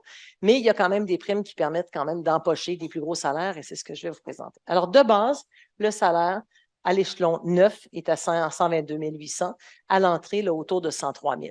Mais évidemment, c'est plus que ça parce qu'il y a des primes qui s'appliquent pour tout le monde. Alors, d'abord, il y a une prime d'attraction et de rétention. Elle varie selon l'échelon. Là, ça dit 2,6 à 7,4 parce qu'elle est dégressive. Alors, pour les jeunes qui entrent, mettons à l'échelon 3, elle est à 7,4 puis elle va en mode dégressif jusqu'à la fin. Il y a une prime incitative pour travailler à temps complet. On a un enjeu de pénurie de main-d'œuvre. Alors, le gouvernement veut inciter les gens à travailler à temps complet. Et notre temps complet à nous, c'est 40 heures par semaine. Et lorsque les gens s'engagent à faire 40 heures, ils ont systématiquement 6 qui s'ajoutent à leur salaire. On a une prime d'encadrement des résidents. Alors, lorsqu'on reçoit des résidents en pharmacie, dans les milieux universitaires, Émilie est au CHU Sainte-Justine, alors eux, ils reçoivent à l'année la prime d'encadrement, qui est une prime de 4 Et dans les régions, bien, ça varie de 10 à 45 en théorie, mais dans les faits, là, ça s'arrête à 35 Si on prend Hugo, bien, Hugo, il a 30 d'ajout sur le salaire que vous avez vu tout à l'heure. Alors, 30 c'est quand même pas un détail. Alors, on arrive avec en plus de ton 10 000 de crédit d'impôt, je ne la connaissais pas, celle-là. C'est pas mal pas pire. Et il y a des forfaits d'installation. Donc, dépendamment où est-ce que vous vous installez, si je reprends encore Hugo sur la Côte-Nord, le forfait d'installation est de 25 000 Alors, quand Hugo s'est installé là-bas, il a eu droit à 25 000 pour déménager et s'installer.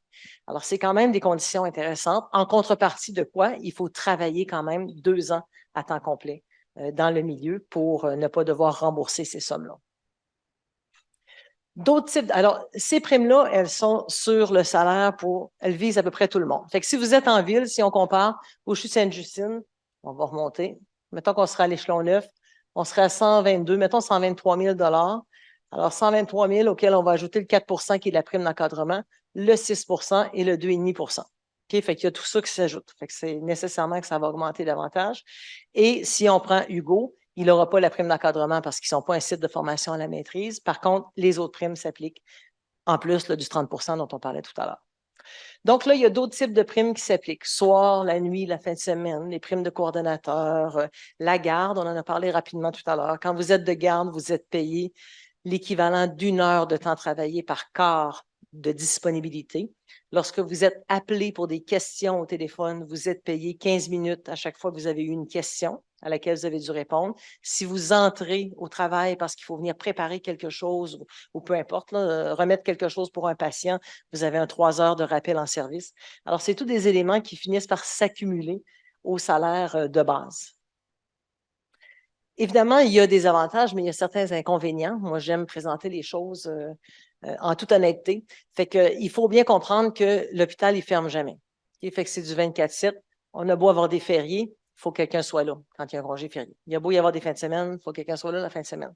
Donc, remarquez qu'il y a beaucoup de gens qui aiment ça travailler la fin de semaine parce que ça te fait des congés dans la semaine, puis là, tu as le temps de faire tous tes rendez-vous, puis ça peut être très, très pratique. Mais il reste que c'est une réalité. Donc, il faut être conscient de ça. Il y a un travail de soir à faire dans la plupart des milieux. En région, moins. On a vu que ça ferme à 17 heures là, à Bécomo. La plupart des régions, c'est vraiment une faute d'effectifs. Il n'y a pas de gens en nombre suffisant pour ouvrir le soir. Ça ne serait pas réaliste. Donc, la plupart des régions vont fermer autour de 17 heures, parfois 18 heures. En ville, il faut s'attendre dans les centres urbains à ce qu'on travaille en soirée jusqu'à 22 heures, 21 heures. Ça dépend des milieux. Certains milieux jusqu'à 23 heures. Donc, c'est assez variable. Il y a évidemment une complexité, mais c'est pour ça qu'on recommande de faire la maîtrise fortement, particulièrement en soins aigus, pas si on veut pratiquer strictement en CHSLD, encore que ça puisse être utile, mais en soins aigus. Parce que, je ne sais plus si c'est Émilie ou Hugo, je pense que c'est Hugo qui donnait l'exemple du patient. Finalement, c'est des patients qui sont décompensés. Là. Alors, tu sais, au PharmD, on apprend pas mal ce qui tourne autour d'un patient qui est chronique, qui est un patient ambulatoire, qui est à la maison. À partir du moment où il décompense, il s'en va à l'hôpital, c'est une situation qui était chronique, qui devient aiguë.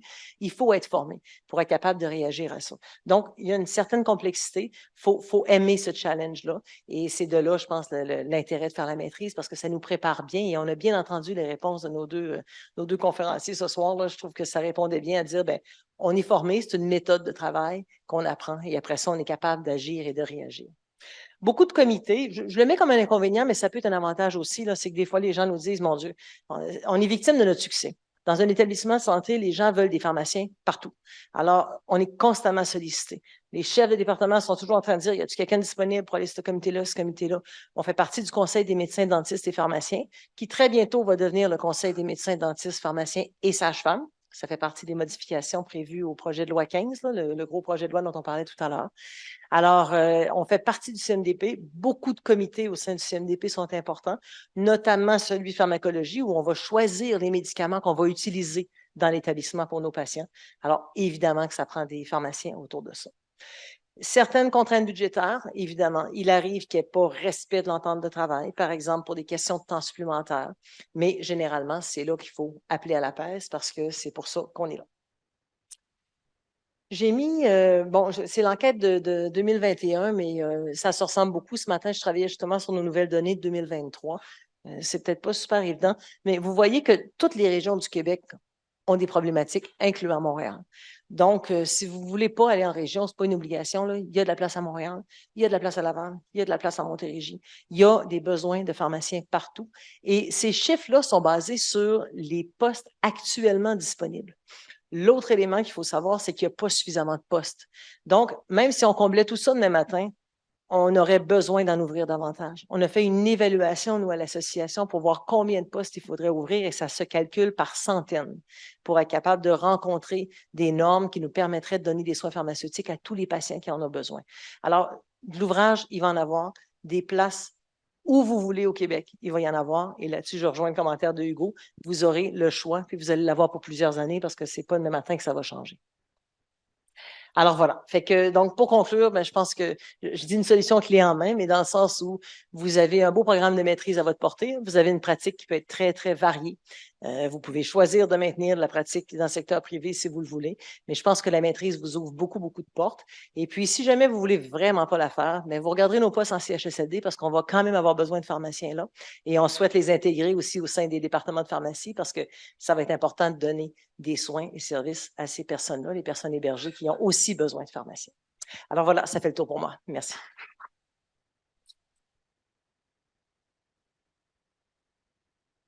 Merci beaucoup, Linda. Est-ce que vous avez des questions? Oui, on a une question ici.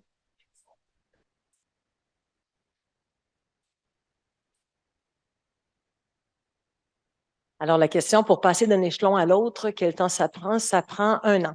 Alors, c'est 1 année d'expérience. Donc, si par exemple, vous arriviez du communautaire sans avoir eu la maîtrise, on tient compte de ces années d'expérience-là aussi. Donc, tantôt, je disais, on part à l'échelon 3 si on a la maîtrise, mais si ça faisait 3 ans que vous étiez au communautaire puis que vous en venez à l'hôpital, vous seriez à l'échelon 3 et après ça, c'est annuellement. À moins qu'il y ait un problème de rendement, ce qui est généralement rare. Là. Tout le monde augmente pas mal d'un échelon par année. Oui.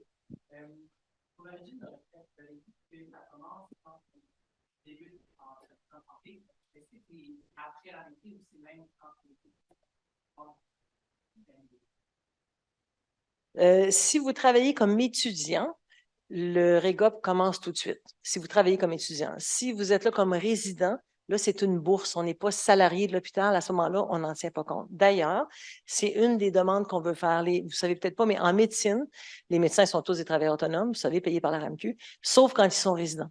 La période où ils sont résidents en médecine, ils sont salariés des établissements. Puis c'est un avantage qui est considérable. Alors, ça fait partie des éléments qu'on veut. Je regarde Benoît parce que Benoît, il préside notre comité de négociation. Ça fait partie des éléments qu'on veut négocier justement pour avoir nos pharmaciens résidents déjà à l'emploi du réseau parce que tout de suite, ils commenceraient à cotiser au REGOP. Tout de suite, il y aurait accès au régime d'assurance, fait que ça présenterait plusieurs avantages. Mais comme étudiant, oui, le REGOP commencerait tout de suite à compter, puis les années de service aussi. On a une question ici.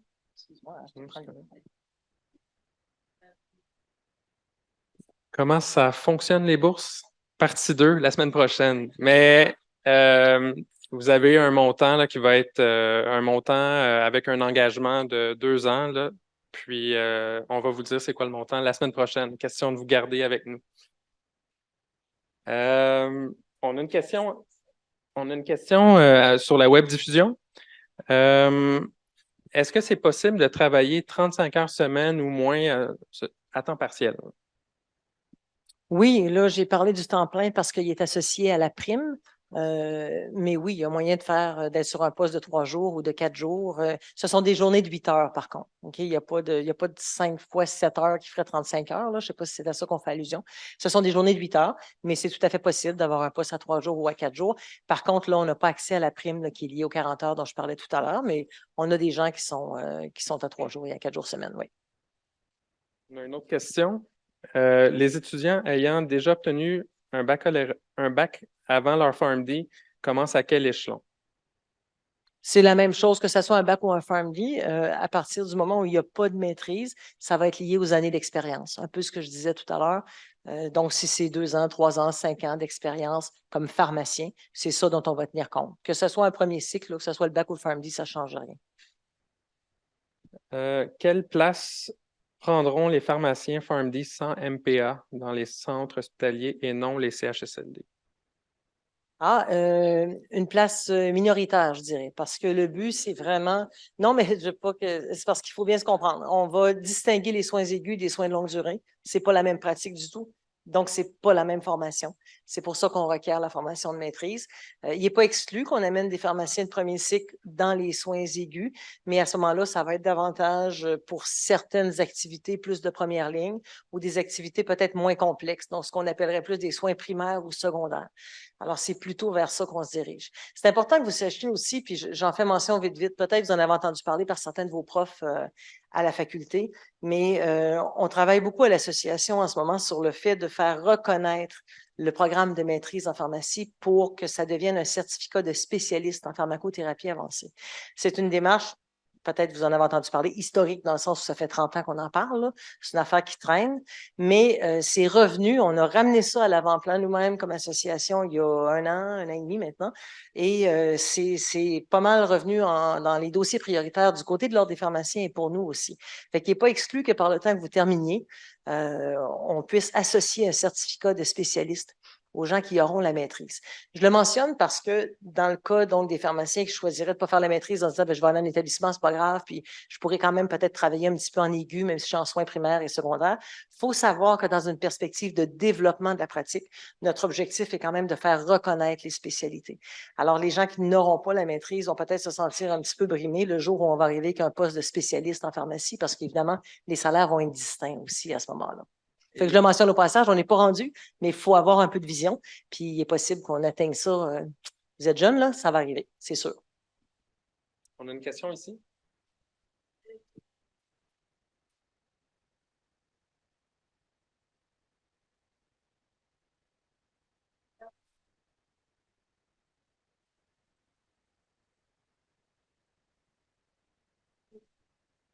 Bon, la question touche la pratique en GMF, essentiellement. Elle est hybride, cette pratique-là. Alors, à l'heure actuelle, il y a des pharmaciens qui ont des contrats eux-mêmes, qui les lient. Donc, c'est un contrat de gré à gré, des pharmaciens communautaires. Et il y a des pharmaciens d'établissement qui proviennent du département de pharmacie.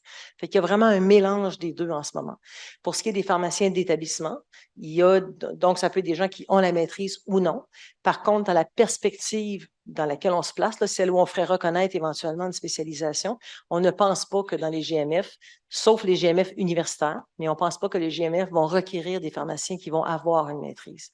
Donc, on s'alignerait plus sur des pharmaciens qui auraient un premier cycle dans ces milieux-là. Mais, comme je le disais tantôt, c'est à peu près un tiers, 2 tiers. Là. Un tiers qui proviennent des établissements, puis 2 tiers qui ont des contrats eux-mêmes signés, qui n'ont rien à voir avec les départements de pharmacie. C'est signé de gré à gré avec la clinique médicale, avec le GMF. Une question ici? Toi? Oui. Oui.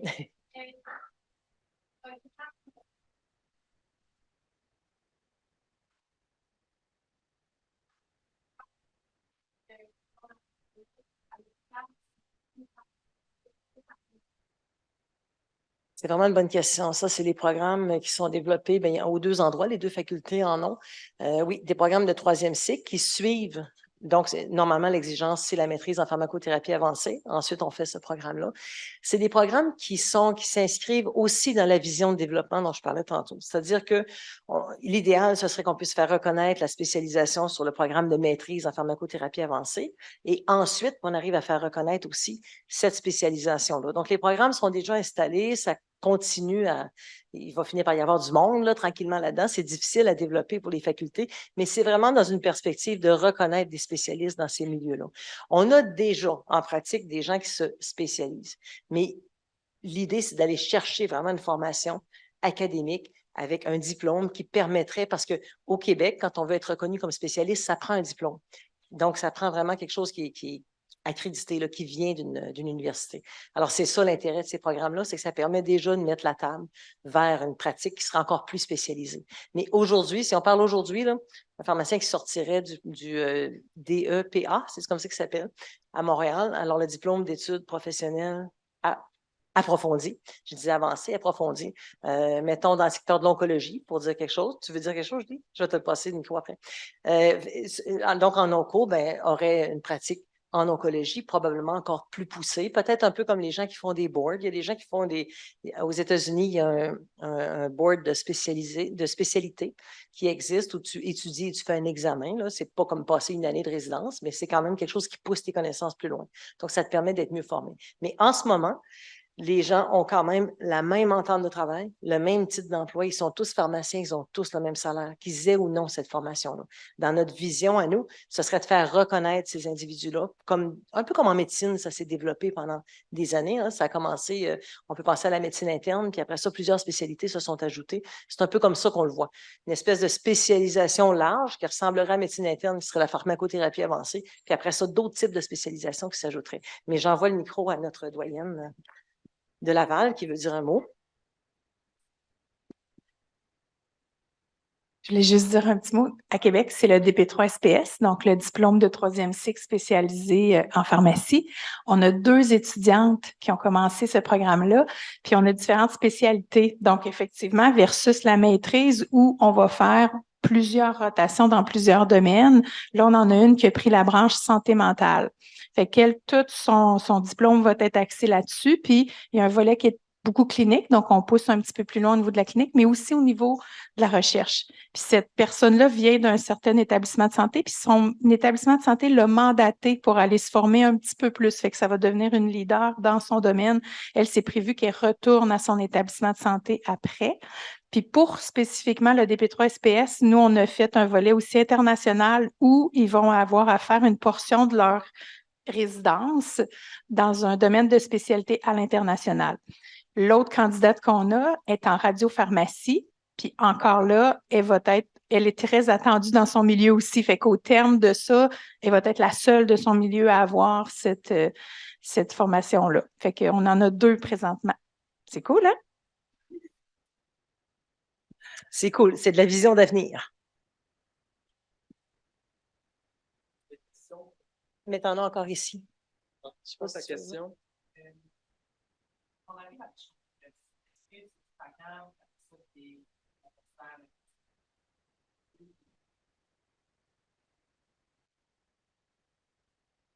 Oui, c'est pas mal bloqué là. Quand tu es rendu à 9, après ça, ton échelle, elle augmente avec les augmentations annuelles. Puis la prochaine perspective, ça va être d'avoir un titre d'emploi différent qui sera celui de spécialiste. Mais effectivement, quand on top dans une échelle, peu importe l'emploi au Québec, là, c'est comme ça.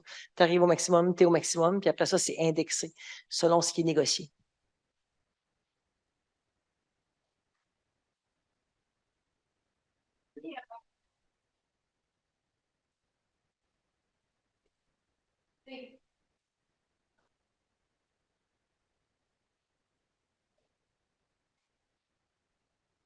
C'est sûr que c'est pas le même salaire que depuis 1967, l'échelon 9, là. Il a bougé. Il a bougé. Oui, Y a-t-il beaucoup de PAP en place dans les hôpitaux? Ça, c'est les ententes de partenariat.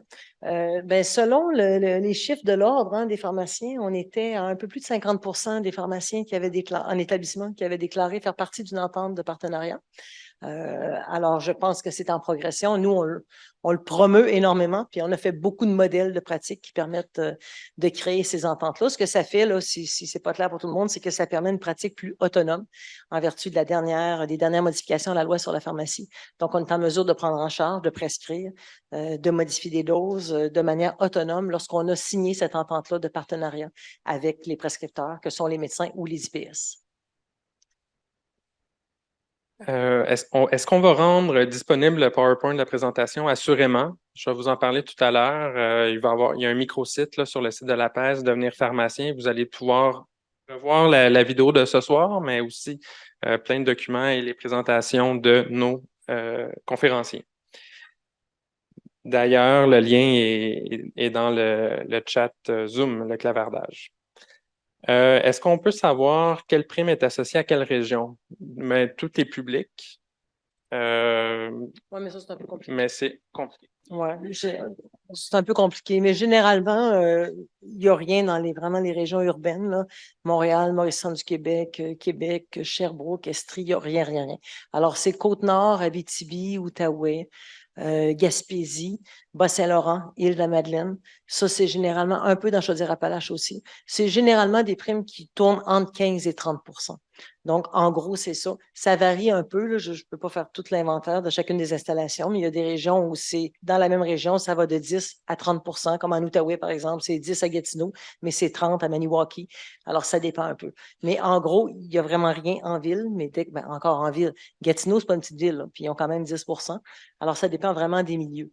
Donc, il n'y a pas vraiment de liste exhaustive parce que ça fait partie d'une circulaire du ministère de la Santé, puis c'est un petit peu compliqué. Mais si jamais vous vous posez une question sur un milieu en particulier, vous me le demanderez. Vous nous écrirez à la presse. Oui, il y avait une question ici.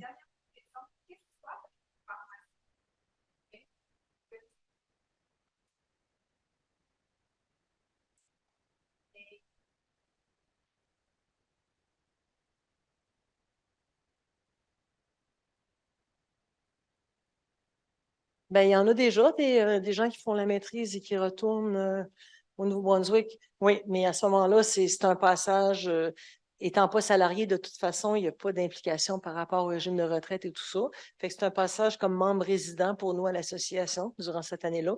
Et après ça, en retournant au Nouveau-Brunswick, là, vous pouvez devenir membre de la Société canadienne des pharmaciens d'hôpitaux.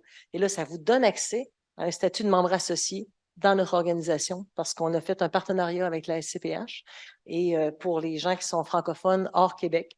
Donc, ces gens-là qui font partie de la SCPH peuvent avoir accès à certains de nos outils en passant par l'entremise de cette entente-là. C'est cool, hein? Oui.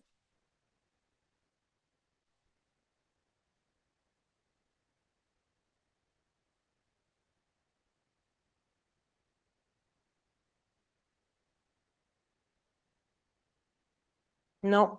Par contre, non. La progression, c'est une très bonne question. La progression, pour nous, de l'ancienneté dans notre échelon est rattachée au titre d'emploi pharmacien. Alors, et c'est vrai pour l'ancienneté aussi. Donc, on peut avoir fait 10 ans comme étudiant avant en ayant commencé au secondaire, par exemple, et ça ne comptera pas au niveau de l'ancienneté pour prendre des vacances, par exemple. C'est vraiment le titre d'emploi pharmacien. Ça va compter comme année de service au moment de prendre sa retraite, mais pas au niveau de l'ancienneté ni pour la progression dans le titre d'emploi pharmacien. Une question ici. Considérant que le programme de MPA n'est pas rempli à pleine capacité depuis quelques années et que le rôle des pharmaciens en établissement est en hausse, devrions-nous nous attendre à des améliorations au niveau des conditions de travail? C'est là-dessus qu'on travaille. C'est une très bonne question. Ça fait un petit peu plus que 15 ans, moi, que je suis à la presse. Ça fait un petit peu plus que 15 ans qu'on est en pénurie. C'est pas lié à moi, là. Il n'y a pas de rapport. Mais je viens de réaliser que ça n'avait pas de sens, cette phrase-là. Mais on travaille sur ça, les conditions de travail et toutes les primes et tout ce qu'on vous a présenté aujourd'hui, c'est toutes des choses qu'on a négociées dans les derniers 15 ans parce qu'il n'y avait absolument rien de ça avant. C'est rattaché à la pénurie. Oui, je pense que c'est un levier pour aller chercher davantage de salaire, mais il faut que vous sachiez maintenant, quand j'ai dit au début, est-ce que c'est payant? J'ai dit, ça dépend à qui on se compare. Si on est dans le réseau de la santé puis vous parlez à des gens de la direction des finances, ils vont vous dire que les pharmaciens gagnent très cher. Parce que parmi les salariés du réseau, c'est probablement ceux qui gagnent le plus cher. Maintenant, si on se retourne et qu'on regarde nos travailleurs autonomes, que sont les médecins et qui billent la RAMQ, bien là, ça ne se compare pas. Alors, c'est pour ça que je dis que ça dépend un petit peu à qui on va se comparer. Donc, c'est difficile, on continue à avoir des avancées. C'est pour ça qu'on discute à l'heure actuelle de faire reconnaître la valeur de la maîtrise aussi, parce que ce serait ça l'étape suivante pour aller chercher davantage de rémunération. Il y a une dernière question. Beaucoup de questions ce soir, c'est très bien. Si on fait 10 ans comme pharmacien d'officine et ensuite on va vers l'hôpital, est-ce qu'on commence à l'échelon maximal ou on doit repartir du premier échelon? Non, on commence à l'échelon 9 à ce moment-là. C'est un peu ce que je disais tout à l'heure. Les années d'expérience en officine comptent aussi en établissement. Voilà. Merci beaucoup.